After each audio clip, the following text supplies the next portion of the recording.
আসসালামু আলাইকুম সপ্তম শ্রেণীর সুপ্রিয় শিক্ষার্থীবৃন্দ, আশা করি তোমরা সকলে ভালো আছো। আজকে শুরু করব তোমাদের জীবন জীবিকা বইয়ের ৬৭ নম্বর পৃষ্ঠা থেকে। এই ছকটি আমরা পূরণ করব। চলো শুরু করি। একক কাজ।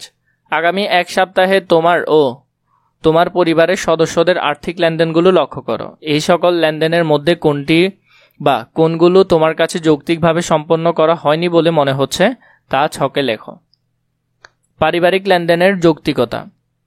ক্রম লেনদেনের বিবরণ ভুল মনে হওয়ার কারণ, কি করা উচিত ছিল। প্রথমে দেখো, 20 টাকা পেয়ে মা 7 কেজি টমেটো একসাথে নিয়ে আসছিল।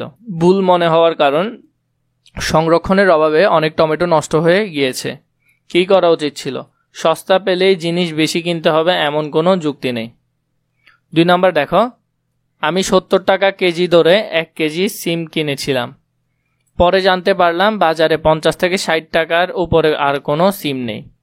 আমার উচিত ছিল কয়েকটা সবজির দোকান যাচাই করে সবজি কেনা। 3 দেখো, বাবা বাজার থেকে 6 কেজি মাংস কিনে এনেছিলেন। 6 জনের পরিবারে এক সপ্তাহে এত মাংসর প্রয়োজন নেই, সর্বোচ্চ 4 কেজি মাংস আনলে ভালো হতো।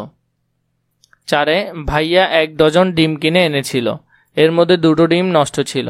দোকানদারের সঙ্গে কথা বলে ডিম কেনা উচিত ছিল, যদি ডিম নষ্ট হয় তাহলে ফেরত দিয়ে আসব।